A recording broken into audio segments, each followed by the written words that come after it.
Welcome di YouTube channel Inspire Community Center. Kami senang Anda terhubung bersama dengan kami. Anda juga dapat menginformasikan channel ini ke keluarga, saudara, atau kerabat yang lainnya. Inspire Community Center atau yang kerap kami sebut ICC adalah gereja yang terletak di Vive Hotel Ciamplas, Bandung. Setiap minggunya kami menyelenggarakan 3 kali ibadah umum.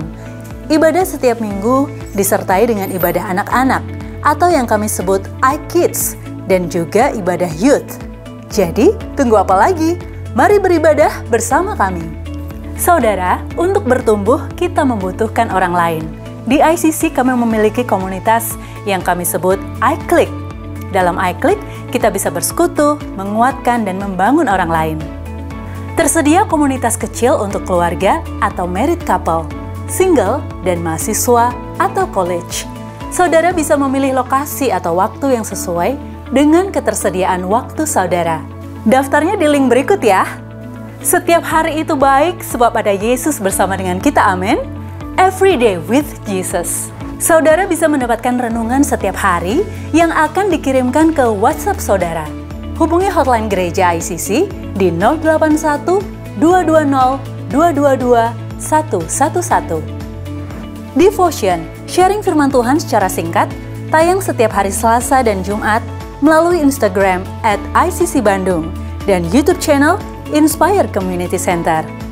Weekly Bible Study, yuk belajar Alkitab lebih dalam bersama gembala kami, Pastor Chandra Sunjaya, setiap hari Rabu pukul 6.40 di Instagram @ChandraInspire. Tertinggal atau ingin mendengarkan ulang khotbah mingguan? Tenang, kini saudara bisa memperoleh kumpulan khotbah ICC Bandung dengan cara scan barcode ini dan pilih sesuai dengan kebutuhan saudara. Sebagai pengikut Kristus, kita wajib melakukan seperti yang Yesus lakukan. Baptisan selam sebagai tanda percaya kita kepada Tuhan. Baptisan selam diadakan pukul 12 siang atau setelah ibadah kedua setiap minggunya. Saudara bisa mendaftarkan diri mengikuti baptis selam di 081 220 222 111. Saudara dapat memberikan persembahan melalui e-banking atau m-banking dan transfer ke nomor rekening berikut ini. Tiba saatnya kita akan mendengarkan firman Tuhan. Jangan lupa catat, bagikan, dan lakukan setiap firman yang kita dengar hari ini. Kalau saudara pertama kali hadir di ICC, saya ucapkan selamat datang. Kita sedang membahas satu seri yang sudah kita bangun beberapa minggu yang lalu. Dan saya berdoa khususnya untuk seri ini dan seri yang sebelumnya, By Grace Through Faith, masih ada di YouTube. Saudara bisa mengulangi lagi. Ya, masih ada di sana. Saudara bisa cek, lihat, dan ulangi lagi. Karena satu hal yang kita percaya bahwa kita bisa belajar lewat pendengaran dan saudara pun dan kita semua bisa belajar lewat pengulangan. Amin. Ketika kita mengulang kembali apa yang kita dengar, maka kita bisa melihat dengan lebih jelas lagi, dapatkan lebih penuh lagi apa yang menjadi kehendak Tuhan. Amin. Amin. Oke, saudara kita membahas tentang keuangan. Dan kalau kita lihat kehidupan sekeliling kita ya, memang nggak bisa dipungkiri lah kalau bicara tentang uang. Uang itu bisa mendatangkan apa ya, kayak punya kuasa gitu ya. Itu ya. Ya, kalau orang punya uang dia bisa beli apa yang dia mau, yang mungkin orang lain nggak bisa. Itu ya. Ya, kalau orang punya uang dia bisa menikmati apa yang dia mau nikmati, yang mungkin orang lain gak bisa menikmati. Kalau orang punya uang, dia bisa memiliki apa yang dia mau, yang mungkin orang lain gak bisa. Kalau orang punya uang bisa mendapatkan hormat yang mungkin orang lain gak mendapatkannya, ya tuh ya. Ya. Kita bisa pergi flying, travel dengan business class gitu ya. Ada yang mau? Kok yang tadi pagi banyak, yang sekarang mau? Atau mau pra-ekonomi? Well, kita mau kalau Tuhan izinkan, saudara. Banyak hal yang kita bisa lakukan dengan uang, tentu saja. Saudara, kalau ada saya kasih gambar-gambarnya, uang itu memang ada kuasanya ya. Kita bisa dapatkan apa? Saudara, kalau wanita, ada yang di sini suka tas? Yang tadi pagi banyak, di sini nggak ada ya. Kalau punya uang, wah saya mau beli tas. Saya nggak tahu kenapa sih wanita maunya tas gitu. 1, 2 kayaknya kalau di lemari tas semua begitu ya. Wah takutnya kalau punya uang tabung mau beli semua yang VV itu ya. Wah, model baru dan lain sebagainya. Dan maunya apa? Travel. Wah, ya. Kalau travel first class. Wah, ya memang kalau punya uang bisa saudara. Ya, bisa menikmati bukannya keluarnya Hainan Cifan gitu ya. Kalau di first class kan keluarnya steak. Wah makanannya bukan biasa saudara. Bukan nggak ada nasi goreng di situ. Mungkin sudah bisa dapatkannya steak wagyu gitu. Well dengan uang kita bisa mendapatkan fasilitas banyak ya. Kalau cowok-cowok bisa dapatkan punya dreamnya mungkin punya rumah yang gede begitu ya. Rumah yang besar, punya uang beli sports car, wah mobil balap. Meskipun gak pernah balapan. Ya pengen aja punya, taruh di rumahnya, wah takutnya keren. Dan memang dengan uang saudara, uang seolah-olah bisa memberikan kita kuasa untuk mendapatkan yang orang lain belum bisa mendapatkannya. Kita bisa menerima atau memiliki orang lain mungkin gak memilikinya. Ya. Tadi pagi saya baca hasil research dari Nielsen tahun 2023. Indonesia banyak spending. Ya. Ada spending atau pengeluaran yang meningkat secara signifikan tahun ini. Di antaranya orang Indonesia ini sekarang suka belanja segala sesuatu yang berhubungan dengan kesehatan. Physical wellness 70% naiknya. Planning for future 64%, mental wellness 60% meningkat. Jadi orang suka belanja orang Indonesia untuk hal-hal yang demikian. Dan memang dengan uang saudara bisa memiliki fasilitas yang orang lain mungkin gak mendapatkannya. Gitu ya. Ya. Tapi bahayanya karena uang bisa memberikan kita fasilitas yang demikian. Maka kalau nggak disadari, nggak dijaga dengan baik, maka orang bisa menaruh kepercayaannya sama apa yang uang bisa lakukan. Lebih daripada apa yang Tuhan bisa lakukan. Dan Tuhan tahu ini, makanya dia mengajarkan banyak firman mengenai keuangan.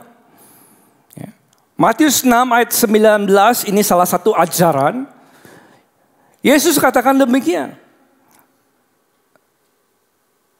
Janganlah kamu mengumpulkan harta di bumi.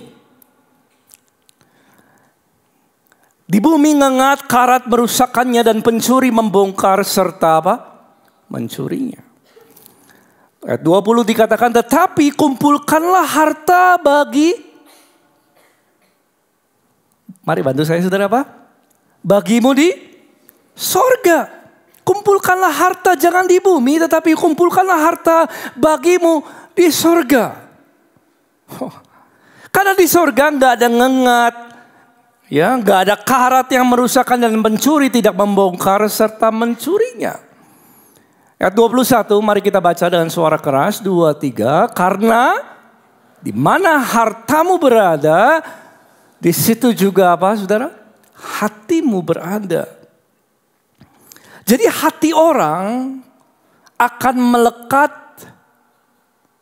pada apa yang dipandangnya sebagai harta. Hati orang akan melekat pada apa yang dianggapnya penting, pada apa yang dianggapnya berharga.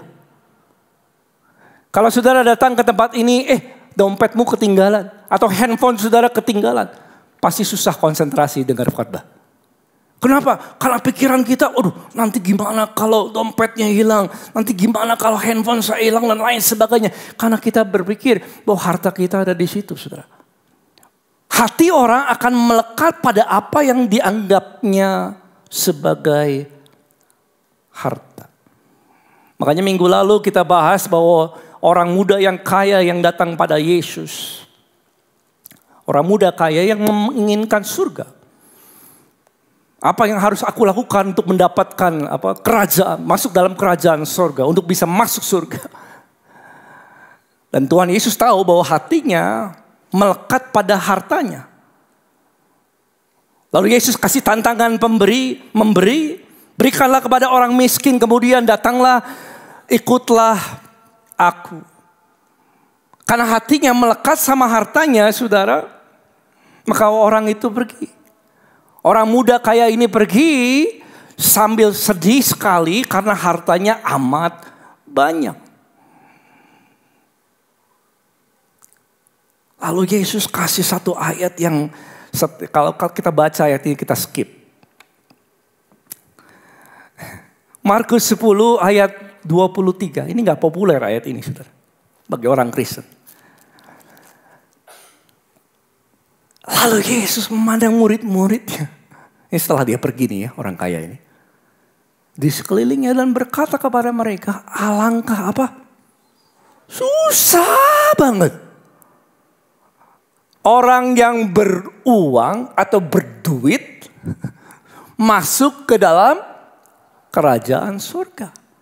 Susah banget orang kaya masuk surga. Saudara, ini terjadilah kegemparan di sana. Kalau gitu gimana? Murid-muridnya gak bisa terima ini dan mereka resah, saudara. Karena Yesus ini sedang berkata kepada murid-muridnya. Kalau orang beruang itu susah banget masuk surga. Dan sebelum mereka resah, lebih jauh lagi Yesus kasih tahu klarifikasi pada ayat yang selanjutnya, puji Tuhan. Kalau enggak stop di sini, bisa pusing semua, saudara. Nah, dia lanjutkan, murid-muridnya tercengang. Katakan saya tercengang. Saudara pernah tercengang enggak? Wah, kaget gitu. Wah, kok begini sih? Orang beruang susah masuk surga. Wah, kaget. Yang beruang langsung tertuduh. Yang pagi tadi banyak yang beruang sih, jadi banyak yang amin. Lalu Yesus, mereka tercengang perkataannya. Lalu Yesus menyambung lagi. Anak-anakku, alangkah sukarnya masuk ke dalam kerajaan Allah. Dalam bahasa Inggris dikatakan begini, ini klarifikasi Tuhan Yesus nih. Murid-muridnya tercengang, bahasa Inggrisnya gini. And the disciples were astonished at his words. Jesus answered again, said unto them, children, how hard is it for them that trust, puji Tuhan, that trust in riches, to enter into the kingdom of God. Susah banget kalau orang menaruh kepercayaannya kepada uang untuk masuk surga. Relief ya. Boleh nafas panjang. Puji Tuhan. Berarti Yesus nggak berkata bahwa banyak uang susah masuk surga. Bukan itu, saudaraku. Ini bukan soal 1 juta, 2 juta, atau 100 miliar yang kamu punya membuat saudara susah atau mudah masuk surga. Yesus sedang katakan begini. Kalau kamu menaruh kepercayaanmu kepada uang, sulit sekali masuk surga. Ini yang Tuhan maksud. Dan orang bisa berkata begini, saudaraku. Orang Kristen bisa berkata, pastor, saya percaya Tuhan. Saya percaya Tuhan bisa sanggup melakukan segala hal. Well, iman itu tanpa perbuatan mati, saudara. Iman disempurnakan oleh perbuatan. Iman menjadi sempurna oleh perbuatan. Kalau orang bisa hanya berkata imannya, saya percaya Tuhan bisa mencukupkan kebutuhan saya, masa depan dan lain sebagainya. Well, iman harus disertai dengan perbuatan. Dan orang yang menaruh kepercayaannya kepada Tuhan tidak akan terikat dengan hartanya.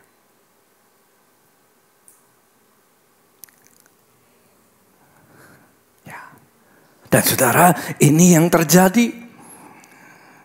Ya, iman harus disertai dengan perbuatan.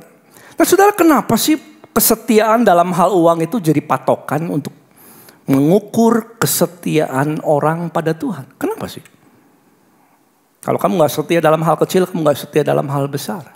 Kenapa kepercayaan atau kesetiaan dalam hal uang menjadi patokan atau ukuran kepercayaan orang pada Tuhan? Sudah, karena uang memang bisa memberikan kuasa seperti Tuhan yang kasih. Potensi uang bisa menjadi Tuhan itu besar. Ya itu ya. Ya. Saya yang percaya Tuhan bisa memberkati kita berlimpah-limpah. Finansially. Secara uang. Well, tapi kalau di luar Tuhan orang kerja pun bisa. Itu ya. Ya, di luar Tuhan orang yang ngerti, nggak pernah dengar nama Yesus pun kalau dia kerja keras. Karena manusia jatuh dalam dosa tetap punya talenta. Kalau dia kerja keras, dia bisa memiliki uang. Siapa yang percaya Tuhan bisa sembuhkan? Tapi kalau orang punya uang, juga bisa beli obat yang paling mahal. Yang olehnya dia bisa terima kesembuhan. Karena uang itu bisa memberikan kita fasilitas, saudara. Yang seolah-olah seperti apa yang Tuhan sanggup memberikannya. Dan uang bisa punya potensi menjadi tuan. Katakan dengan saya tuan. Menjadi bos, menjadi leader. Kalau orang menaruh kepercayaannya kepada uang, maka uang will be a bad leader. Dan orang yang menaruh kepercayaannya kepada uang, dia akan tidak pernah puas dengan uang. Dia akan mencintai seseorang dan tidak memperdulikan yang lain. Yesus katakan tidak ada seorang pun dapat mengabdi kepada Tuhan. Nggak ada. Tidak ada seorang pun bisa mengabdi kepada dua Tuhan. Kamu harus memilih. Menaruh kepercayaanmu kepada Tuhan atau menaruh kepercayaanmu kepada uang. Kadang kalau orang yang menaruh kepercayaannya kepada uang, maka satu hari dia akan tidak memperdulikan Tuhan. Dan dia akan membenci yang lain, dikatakan. Dahsyat sekali ya.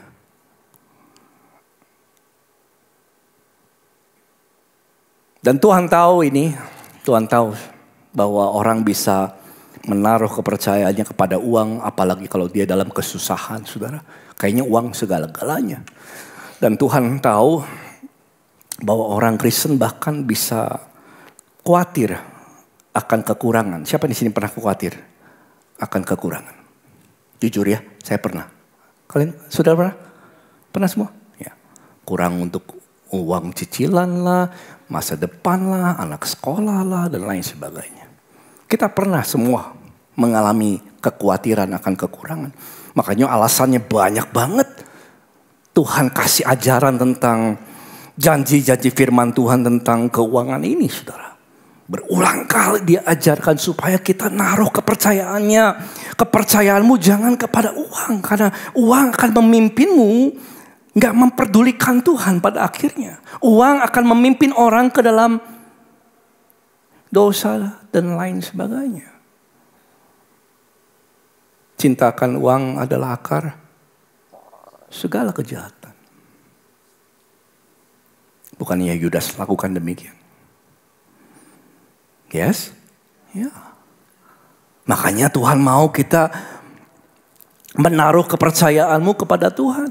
Lebih daripada kepada uang. Jangan kepada uangmu. Dan Tuhan buktikan di dalam Alkitab. Dia buktikan bahwa dia hadir. Dan dia Allah yang sanggup mencukupkan kebutuhan anak-anaknya. Yang percaya katakan amin. Ya, saudara Abraham itu adalah orang yang paling kaya sejak zamannya. Pada zaman itu dia paling kaya raya. Tanahnya gak cukup untuk ternak gitu. Luar biasa. Ishak lebih kaya lagi. Kalau bicara finansial. Sampai orang takut kepada dia. Raja takut sama Ishak. Sudah. Kenapa? Karena mereka lihat Ishak itu diberkati Tuhan. Melimpah dalam hal finansialnya, mereka takut. Bahkan buat perjanjian sama Ishak supaya Ishak nggak melakukan yang jahat sama raja itu. Yakub lebih kaya lagi secara finansial. Tuhan buktikan bahwa dia sanggup memberkati secara finansial anak-anaknya.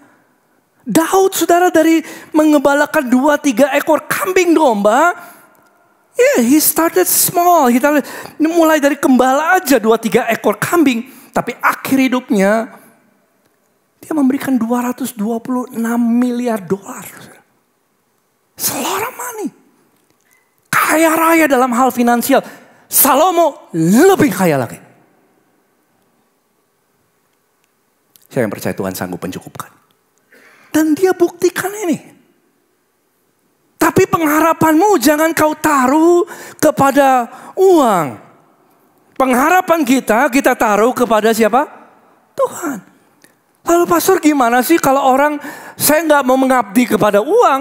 Saya nggak mau mengabdi kepada uang atau harta. Tapi saya mau mengabdi kepada Tuhan, jalannya gimana? Saya bersyukur saudara bertanya. Matius 6 ayat 22. Dikatakan demikian, yang masih semangat katakan amin. Oke. Mata adalah pelita tubuh. Bantu ya. Bantu saya berkhotbah saudara. Mata adalah pelita tubuh. Jika matamu baik, apa?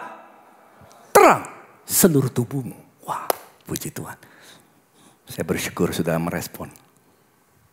Senang banget sih. Ayat 23. Jika matamu jahat apa? Gelap seluruh tubuh. Wow. Dan jika terang yang ada padamu gelap, betapa apa? Gelapnya kegelapan itu. Wow. Apa ini artinya? Sudah harus buka dalam bahasa Inggrisnya. Lihat ini. The light of the body is the eye. If therefore thine eye be sama-sama 2-3 apa? Single. Thy whole body shall be full of apa? Light. Kalau matamu fokus. Kalau matamu single, kalau pandanganmu nggak bercabang,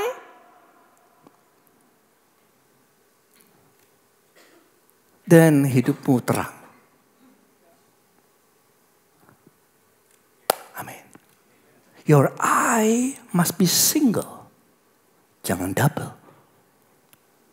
Mata kita harus fokus. Kalau orang menaruh kepercayaannya kepada uang dan kepada Tuhan, dua fokusnya saudara. Maka gelaplah seluruh tubuh. Tapi kalau engkau fokus menaruh kepercayaanmu kepada Tuhan, single satu-satunya, maka hidupmu terang. Berjalan dalam terang Tuhan. Yang bersyukur katakan amin. Ini yang Tuhan mau. Dan sepanjang kehidupan kita, iblis berusaha untuk menarik kita percaya kepada apa yang uang bisa lakukan bagimu. Karena memang uang bisa kasih fasilitas. Siapa di sini yang lebih bangga kalau saudara naik bisnis kelas atau ekonomi kelas? Bisnis, of course. Nggak usah ngantri lebih dulu, cepat duluan saudara. Kan bangga, bisa jalan, jalannya ngambang saudara. Foto dulu, gitu. Well, uang bisa berbuat banyak, betul. Seolah-olah memberikan kuasa seperti apa yang Tuhan bisa berikan. Tapi ketika fokusmu kepada Tuhan dan kepada uang, your eyes double. It's not single. Dan kalau double, bercabang, maka seluruh kehidupanmu bisa gelap.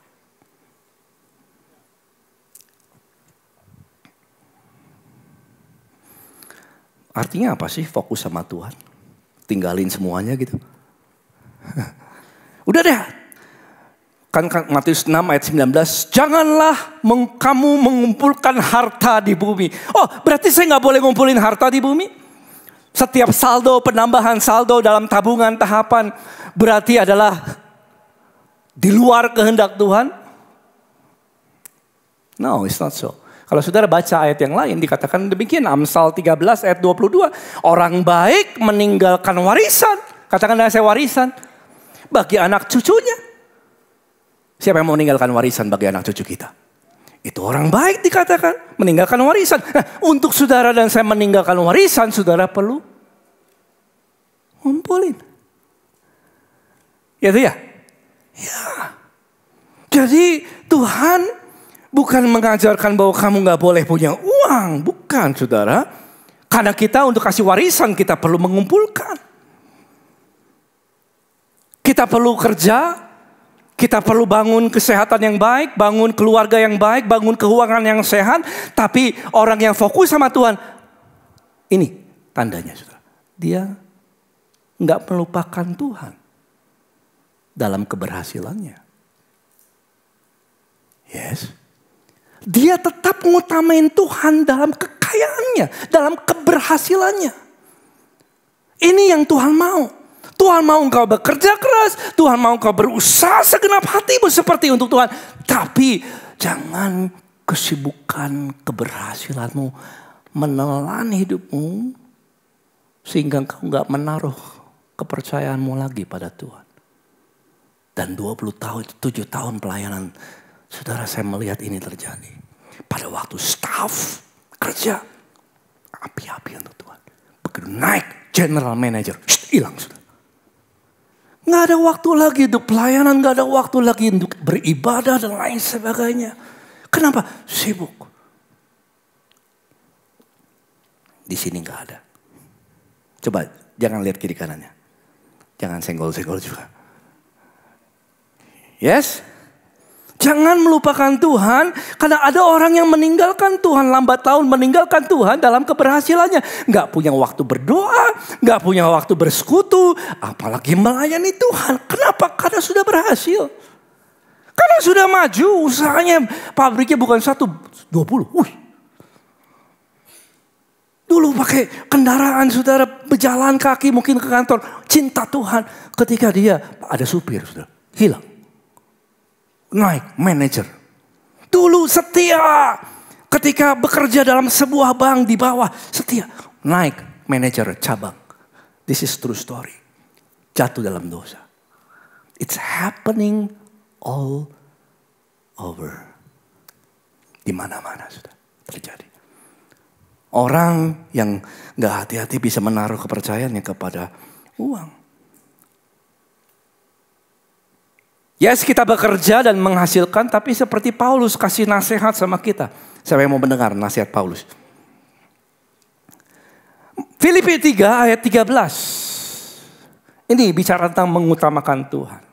Saudara-saudara, aku sendiri gak menganggap bahwa aku telah menangkapnya. Tapi inilah yang kulakukan.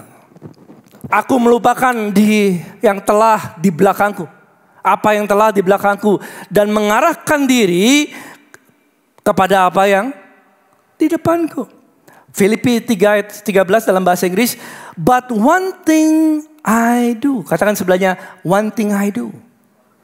Katakan sebelahnya, one thing I do. Paulus katakan, one thing I do. Satu hal aja yang aku lakukan. Sudah, Paulus itu punya uang. Ya. Ya, dia tukang tenda, dia tukang kemah. Penghasilannya cukup bagus. Sampai-sampai pelayanan Paulus dia support sendiri. Dia gak menyusahkan jemaat dan lain sebagainya karena dia punya uang. Dia sebagai tukang tenda, kalau sekarang tekstil gitu. Pengusaha tekstil saudara. Dia merajut kulit dan lain sebagainya, jadikan tenda dan lain sebagainya. Punya banyak uang. Bahkan wali negeri Felix, ketika berjumpa dengan Paulus, dia mau berbincang-bincang sama Paulus. Kenapa? Berharap supaya Paulus kasih uang sama dia. Karena dia tahu, Felix tahu bahwa Paulus punya uang. Tapi di dalam usahanya, di dalam keberhasilannya, di dalam kepemilikannya, dia katakan, this is one thing I do. Yang mengerti katakan amin. Inilah yang aku lakukan. Bahwa keberhasilannya nggak menjauhkan dia dari panggilan Tuhan.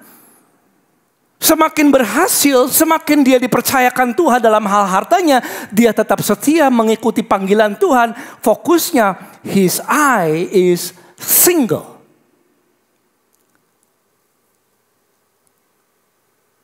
Amin. Single, satu aja. Fokusnya sama Tuhan. Makanya Paulus bisa finish well.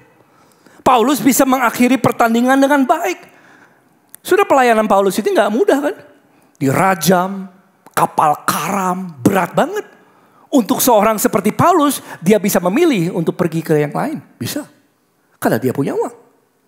Tapi dia fokus kepada panggilan Tuhan. Dia tahu keberhasilannya datang daripada Tuhan. Dan dia tahu bahwa keberhasilan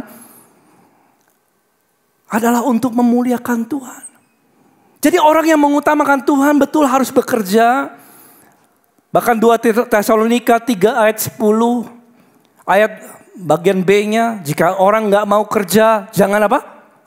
Makan katanya. Kalau orang gak kerja, jangan makan. Waduh, keras banget ya.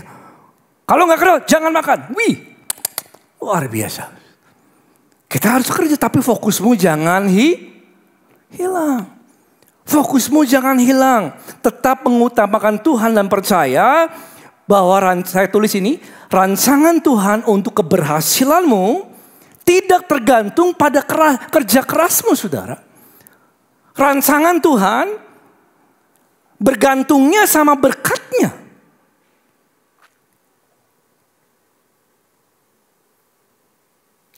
Amin. Dan 1 Korintus 3 ayat 6 dikatakan aku menanam. Ini prinsipnya sama. Aku menanam, Apolos penyiram. Tapi Allah yang memberi pertumbuhan. Karena itu ayat 7 yang penting bukanlah yang menanam atau yang menyiram. Yang paling penting bukan apa yang kau kerjakan. Yang paling penting siapa yang memberi pertumbuhan. Yes. Bahasa Inggrisnya dikatakan, so then the planter yang nanam is nothing. The waterer yang menyiram is nothing. But God who gives apa? The increase. Allah yang memberikan pertumbuhan. Pandangan kita kepada Tuhan yang memberikan pertumbuhan. Saudara bisa bekerja, apapun yang kita lakukan. Tapi Tuhan yang memberikan kita keberhasilan. Nah saudara, kenapa sih penting? Supaya kita jangan kehilangan fokus sama Tuhan.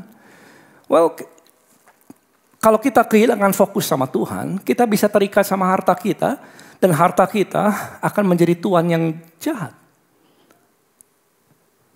Membawa kita ke dalam dosa dan lain sebagainya. Menjauhkan diri kita dari panggilan Tuhan. Dan orang yang menaruh kepercayaannya kepada Tuhan. Yang kedua adalah ini penting supaya dia gak kehilangan tujuan Tuhan dalam hidupnya. Yes? Supaya dia gak kehilangan tujuan Tuhan dalam hidupnya. Siapa yang percaya Tuhan mau bekerja lewat hidupmu? Tuhan mau bekerja lewat kehidupan saudara. Tuhan mau bekerja lewat keberhasilanmu. Tuhan mau bekerja lewat segala hal yang kau miliki. Tuhan mau bekerja lewat hidup kita semua. Dan orang yang gak menaruh kepercayaannya lagi kepada Tuhan, dia kehilangan tujuan Tuhan dalam hidupnya. Tuhan gak bisa lagi kerja sama dia. Itu maksudnya saudara. Dia akan keluar dari panggilan Tuhan. Pekerjaan Tuhan gak lagi bisa dinyatakan dalam hidupnya. Makanya Paulus kasih tahu. Paulus kasih tahu sama orang jemaat di Efesus. Aku mau kasih advice, nasihat. Firman Tuhan. Kepada orang yang bekerja. Siapa yang di sini bekerja? Ada yang bekerja? Kalau kamu bekerja. Efesus 4 ayat 28. Kamu punya purpose. Nanti ini tujuannya. Orang yang mencuri ayat 28. Jangan mencuri lagi. Baiklah ia apa? Bekerja keras. So it's not only working smart. Tapi working hard. Bekerja keras dan melakukan pekerjaan yang apa? Baik. Dengan tangannya sendiri. Nah, ini purpose-nya. Buat apa? Keberhasilan. 2, 3. Supaya ia dapat membagikan sesuatu kepada orang yang berkekurangan. Paulus di sini kasih tujuan daripada keberhasilan. Keberhasilan, tujuan daripada keberhasilan yang Tuhan berikan dalam hidupmu. Supaya saudara bisa menjadi berkat bagi orang lain. Saudara bisa memuliakan Tuhan dengan hartamu. Itu tujuannya. Banyak orang yang salah berpikir bahwa pastor doakan aku supaya aku diberkati Tuhan menjadi kaya. Tujuannya supaya saya bisa beli barang apa yang orang punya. Supaya saya bisa travel apa yang orang lakukan. Supaya saya bisa bayar cicilan rumah dan lain sebagainya. Well, tujuan Tuhan keberhasilan supaya saudara jadi berkat. That's the purpose. Sudah pernah berdoa, Tuhan berkati aku berlimpah-limpah supaya aku menjadi berkat. Itu tujuannya. Bukan mencukupkan kebutuhan kita aja, tetapi supaya kita bisa menjadi berkat. Tujuan keberhasilan adalah memuliakan Tuhan dengan harta kita. Amsal 3 ayat 9 dikatakan, muliakanlah Tuhan dengan apa? Hartamu. Saudara, kita bisa memuliakan Tuhan dengan pujian. Dan kita pun bisa memuliakan Tuhan dengan harta. Ya. Siapa yang mau hidupnya memuliakan Tuhan? Saudara dan saya bisa memuliakan Tuhan dengan harta kita. Dan dengan hasil pertama dari segala penghasilanmu. Karena dalam setiap rupiah yang kita terima karena Tuhan yang memberikan increase atau pertumbuhan dari setiap hal yang kita terima. Kita bisa pakai untuk menjadi pengaruh yang baik bagi orang lain. Yes? Ya. Maka lumbung-lumbungmu akan diisi dengan penuh. Diisi penuh sampai melimpah-limpah. Bejana pemerahanmu akan meluap. Ini cara Tuhan memberkati, saudara. Dengan air buah anggurnya. Saya tulis ini, memberi dengan iman adalah jalan Tuhan. Mendatangkan pemeliharaan. Pertama, jangan fokus sama uangmu. Jangan fokus sama kekayaan, fokusnya sama Tuhan. Supaya saudara gak menaruh kepercayaanmu kepada apa yang uang bisa lakukan. Supaya tujuan Tuhan bisa bekerja lewat saudara. Tuhan bisa kerja pakai kita untuk bekerja mendatangkan kemuliaan bagi namanya. Makanya tujuan keberhasilan adalah memuliakan Tuhan dengan keberhasilan kita. Yang mau berhasil katakan amin. Dan untuk itu kita perlu berjalan dengan iman.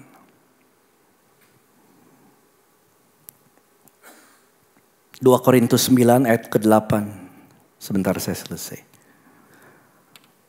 Ini tujuan keberhasilan. Tujuan keberhasilan bukan tentang kita. Tetapi seberapa banyak keberhasilanmu berdampak bagi orang lain. Itu tujuannya. Yes. 2 Korintus 9 ayat ke-8 dikatakan begini. Dan Allah sanggup melimpahkan segala kasih karunia kepadamu. Yang percaya Tuhan sanggup melambaikan tangannya. Supaya supaya kamu senantiasa berkecukupan dalam segala sesuatu. Siapa yang mau berkecukupan? Dalam setiap waktu. Saudara selalu cukup. Dan malah berkelebihan dalam berbagai kebajikan. Dan ayat ini berbicara tentang uang. Alasan Tuhan memberkati kita dengan keuangan supaya kita bisa memuliakan Tuhan dengan harta kita. Harta adalah alat bagi kemuliaan Tuhan. Harta adalah alat untuk menjadi berkat, membawa pengaruh yang baik sehingga banyak orang datang kepada Tuhan. Itu tujuannya.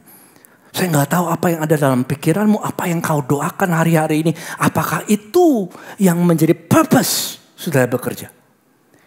Apakah itu yang menjadi tujuan saudara berkarir, saudara punya usaha, saudara punya penghasilan? Apakah yang menjadi tujuanmu adalah Tuhan pakai aku jadi berkat? Yang mau lambaikan tangannya. Kalau itu yang menjadi tujuanmu, berkat Tuhan berlaku dalam hidupmu. Matius 6 ayat 33, carilah dahulu kerajaan Allah dan kebenarannya, maka semuanya itu apa? Ditambahkan kepadamu. Saudara, sedikit spill ya.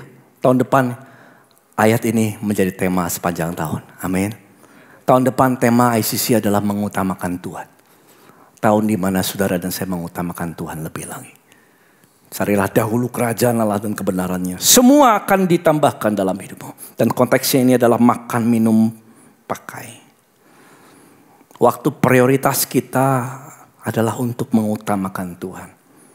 Dan Tuhan bertanggung jawab sama hidup kita. Yes. Jadi khotbah hari ini adalah mengarahkan perhatianmu. Bukan kepada apa yang kau perlu. Tapi mengarahkan perhatianmu pada Tuhan yang sanggup mencukupkan. Dan memakai hidupmu untuk kemuliaan Tuhan. Itu tujuannya. Yes. Saya tutup dengan ini. Kata Pastor Alfi yang tidur, boleh bangun. Ya kadang-kadang kalau dengerin khotbah suka ada yang menghormati dengan sesama. Tapi di sini nggak ada, di sini semua baik-baik. Amin. Oh, Elia saudara, membuatkan akan terjadi kekeringan karena firman Tuhan datang kepadanya. Akan terjadi kekeringan, dan betul kekeringan itu datang. Kelaparan di mana-mana. Kering saudara. Kering sekering-keringnya, bukan 1 bulan. Indonesia berapa bulan kekeringan. Udah begini saudara. Karena udah puji Tuhan musim hujan lagi. Tapi kalau 3 tahun kering. Habis semuanya saudaraku. Dan Elia menubuatkan terjadi kekeringan. Dan Tuhan bilang sama dia, Elia kamu pergi ke Kerit. Sungai Kerit. Aku akan kasih kamu minum di sana. Dan di situ nanti aku kirimkan burung gagak bawa kamu daging sama roti. Aku pelihara kamu di situ. Elia dengar firman ini dan dia pergi ke sungai Kerit dan ada di situ dan dia minum dari sungai itu. Dan burung gagak antar dia daging, antar dia roti, dan Tuhan peliharanya. Ini nggak lama-lama saudara, kering sungai. Ketika kering sungainya, dia harus minum, tapi kering sungainya.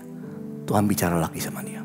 Elia, ini cara Tuhan memelihara hidupmu. Gini, Elia, kamu pergi ke Sarfat. Hah?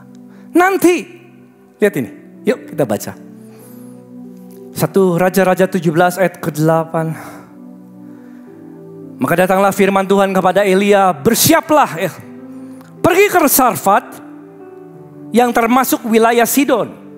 Diam di sana. Ketahuilah, aku, katakanlah saya telah. 2, 3 apa? Telah. Saya yang percaya Tuhan tahu kebutuhan kita. Dan dia telah menyediakan kebutuhanmu. Tapi engkau harus ke sana.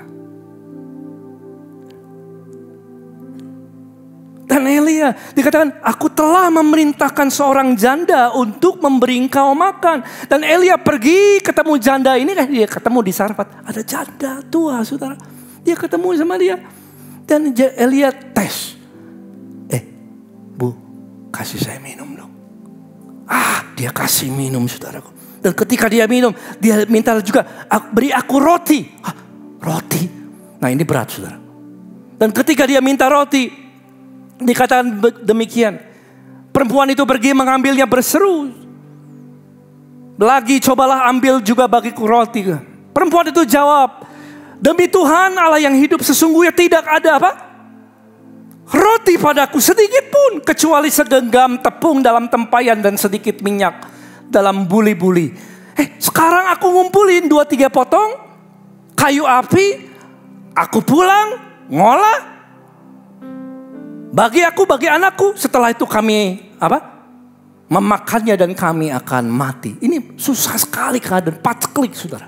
Kering banget, habis-habisan sekali. Dan Elia katakan, selanjutnya, jangan takut. Ayat 13, pulanglah. Nah ini jadi viral saudara. Kalau hari ini ada hamba Tuhan yang kasih tahu begini, ini viral. Buatlah seperti yang kau katakan, tapi buat dulu untuk saya. Wah saudara, ini nabi teng-tengan. Buat dulu bagiku sepotong roti bundar kecil daripadanya. Dan bawalah kepadaku, kemudian barulah kau buat bagimu dan anakmu. Wah saudara, ini viral. Seorang nabi Tuhan, gak kira-kira, janda punya sedikit satu-satunya, disuruh bikin untuk dia sendiri. Itu nabi ini saudara. Kekeringan lagi zamannya. Tapi Elia katakan begini, sebab beginilah firman Tuhan Allah Israel, tepung dalam tempayan itu tidak akan habis. Minyak dalam buli-buli itu pun tidak akan berkurang. Sampai waktu Tuhan memberi hujan atas muka bumi. Wow, this is a great blessing. Luar biasa berkata. Dan janda Sarfat ini saudara mungkin mikirin, aku sedang sedikit punya satu-satunya. Aku gak punya banyak. Aku hanya punya satu ini. Dan kalau aku kasihin, aku gak punya apa-apa lagi yang aku bisa berikan. It's empty. Kalau aku kasihkan ini sama dia, apa yang saya akan makan? Mungkin janda ini perlu waktu untuk memikirkan saudara. Tapi dengan iman, dia berikan ini sesuai firman Tuhan. Anda boleh, ini roti beneran doh. Aku tahu, kamu belum makan mungkin. Kasih. Dan ketika dia berikan ini sama Elia, saudara, kasih karunia Tuhan mulai bekerja dalam hidupnya. Karena kita menerima segala sesuatu dari Tuhan bukan dengan uang, tapi lewat iman. Dan ketika dia berikan itu, esok harinya ada lagi. Dan dia makan. Dia kasih anaknya. Sudah tahu? Boleh. Pastor Yopi. Tepuk tangan dong untuk Pastor Yopi. Dan roti itu, tepung itu gak habis. Ada yang mau lagi? Kokis. Ke depan. Ini makan yang roti beneran, guys. Roti itu gak habis. Dan tepung itu tidak habis. Boleh. Ria. Atau sebelahnya, boleh. Ayo. Sampai waktu yang ditentukan 3,5 tahun. Allah memelihara hidupnya. Yang benar adalah bukan Elia yang minta. Yang benar adalah itu jalan Tuhan. Mendatangkan pemeliharaan bagi janda ini. Dan gak lama janda ini mati, anaknya sudah meninggal. Dan Elia pun datang dan anak ini pun bangkit. Mari kita bangkit berdiri.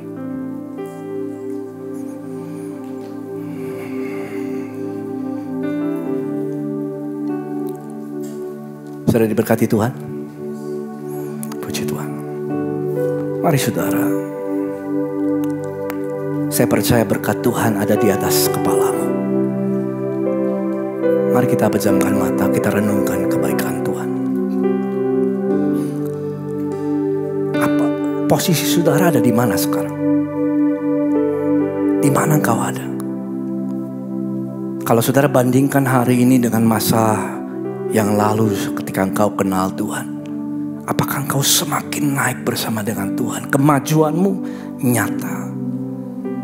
Apakah justru semakin undur? Karena kesibukan, karena ada hal-hal yang lain membuatmu khawatir. Kalau itu saudara, ambil waktu sebentar. Tuhan, itu aku Tuhan. Aku mau maju bersama dengan Tuhan. Apakah engkau terikat dengan hartamu? Kau menaruh tanpa kau sadari, engkau menaruh sedikit demi sedikit kepercayaanmu kepada uang. Yang betul memang bisa kasih engkau fasilitas. Tapi firman Tuhan katakan Allah yang memberikan increase, pertumbuhan itu. Dan kalau datang pagi hari ini, Tuhan, aku mau merubah fokus kami. Bukan kepada uang, tetapi kepada Tuhan yang sanggup mencukupkan segala sesuatu yang aku perlukan. Bahkan memberikan benih bagiku untuk bisa menjadi berkat dan memuliakan Tuhan. Kalau itu saudara, angkat tangan saudara tinggi-tinggi. Tuhan, aku mau Tuhan Yesus. Dan berkat Tuhan, aku berdoa setiap tangan-tangan yang terangkat depan sampai paling belakang. Hamba berdoa di dalam nama Allah, Bapa, Putra, dan Roh Kudus. Allah Abraham dan Allah Ishak dan Allah Yakub. Tuhan memberkati in the name of Jesus. Apapun yang kau kerjakan berhasil. Peluang-peluang berdatangan dalam hidupmu. Karena firman Tuhan katakan Dia yang memerintahkan berkat kepadamu. Kau gak perlu menjadi orang yang mencari berkat dan mengejar berkat. Perintah Tuhan, berkat datang kepadamu. Depan sampai paling belakang di dalam nama Yesus akan terjadi pertemuan-pertemuan dengan orang-orang yang tepat. Peluang-peluang terbuka, hikmat Tuhan akan terbuka lewat pikiran dan hatimu. Dalam nama Yesus. Dan arahkan dirimu kalau engkau berhasil mengalami kebaikan Tuhan. Jangan lupa Tuhan. Dalam keberhasilanmu, utamakan Tuhan. Muliakan Tuhan. Karena itulah kau dipanggil. Terima kasih Tuhan Yesus. Kami telah menerima berkat-Mu di dalam nama Tuhan Yesus. Pakai setiap kami Bapa untuk menjadi berkat, memuliakan Tuhan dalam segala hal yang kau telah percayakan. Di dalam nama Yesus telah terimanya. Katakan amin. Praise the Lord. Silakan duduk saudara. Sudah diberkati? Puji Tuhan. Yuk. Terima kasih Pastor Chandra Sunjaya. Kasih aplaus. Terima kasih buat Pastor Chandra Sunjaya yang sudah memberkati kita dengan firman Tuhan yang telah disampaikan. Kiranya firman Tuhan yang baru saja kita dengar dapat kita aplikasikan di dalam kehidupan kita sehari-hari. Sehingga kita gak cuma mendengar, gak dengar teori, tapi kita juga bisa mempraktekkan dan mengalami kuasa Tuhan dalam kehidupan kita sehari-hari. Amin. Saya Shirley Gracia mengucapkan selamat datang bagi jemaat yang baru pertama kali hadir. Kami senang Anda ada di tengah-tengah kami. Dan kami menginformasikan usai ibadah ini mengundang saudara yang baru pertama kali hadir untuk bisa mengambil special gift dari ICC untuk saudara yang ada di meja informasi. Letaknya di lobi ICC di bawah. Baik. Saudara, untuk bertumbuh dalam iman, kita memerlukan orang lain. Di gereja ICC memiliki komunitas kecil untuk kita bisa saling menguatkan, mempedulikan, dan mengasihi. Tentu saja kita mempraktekkan apa yang sudah kita pelajari minggu demi minggu.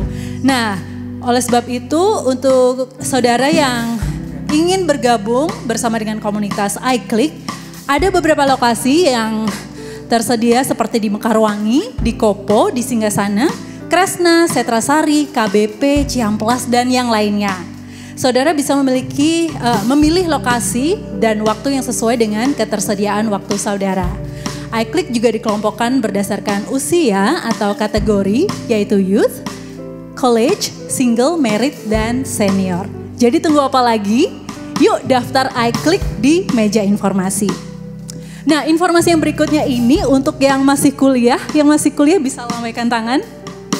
Yang masih kuliah ada ICC College yang mengajak kamu untuk ikut college camp yang akan diadakan pada hari Sabtu 18 November 2023 mulai jam 9 pagi di tempat ini di IPC Hall lantai 6. Colleges akan disiapkan menjadi mahasiswa yang maksimal di dalam Tuhan dan mengalami perjumpaan pribadi dengan Tuhan.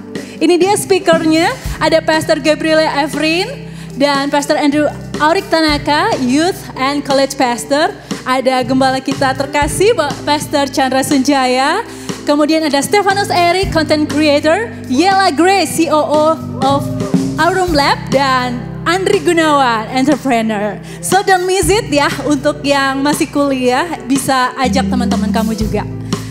Dan untuk yang nggak kuliah, kayak saya, di tanggal yang sama 18 November, selain Anda juga bisa mengikuti pelayanan misi ke Rumah Pemulihan Adelphos, mulai jam 9 pagi hingga 12 siang. Di sana akan dilakukan berbagai aktivitas untuk membantu proses pemulihan para pasien yang mengalami depresi dan gangguan kesehatan mental. Saudara juga bisa berpartisipasi dengan cara menjadi volunteer secara langsung ataupun memberikan dukungan dana melalui rekening yang berikut ini. Jadi kami tunggu Anda untuk mendaftarkan diri bersama tim I Can Serve dengan menghubungi Luciana di nomor yang tertera. Informasi yang berikutnya untuk ladies, yang ladies katakan wow. Ya, tanggal 24 November nanti ladies diundang untuk menghadiri Wow Christmas 2023 bersama Pastor Joan Mogi dari GBI Gilgal. Acara diadakan di IPC Hall di tempat ini dan kali ini dimulai pukul 6:30 malam. Ditunggu ya ladies. Informasi yang berikutnya untuk Bapak Ibu usia 55 tahun ke atas, para oma-opa, diundang untuk menghadiri ibadah senior pada hari Sabtu tanggal 25 November 2023 mulai jam 10 siang dengan pembicara Pastor Joan Mogi dari GBI Gilgal. Informasi yang terakhir, bagi Bapak Ibu yang memiliki putra atau putrinya diundang untuk menghadiri iKids Christmas Celebration dengan tema Choice pada hari Minggu 10 Desember 2023 dalam 2 kali ibadah, yaitu ibadah yang pertama jam 8 pagi dan pukul 10 siang bertempat di iKids Hall. Boleh bawa teman dan tersedia goodie bag serta hadiah yang menarik. Wah, aku jadi pengen ikutan ya, tapi nggak boleh. Oke, sekian informasi hari ini. Saya undang jemaat untuk bisa bangkit berdiri, kita akan menerima berkat dari Tuhan.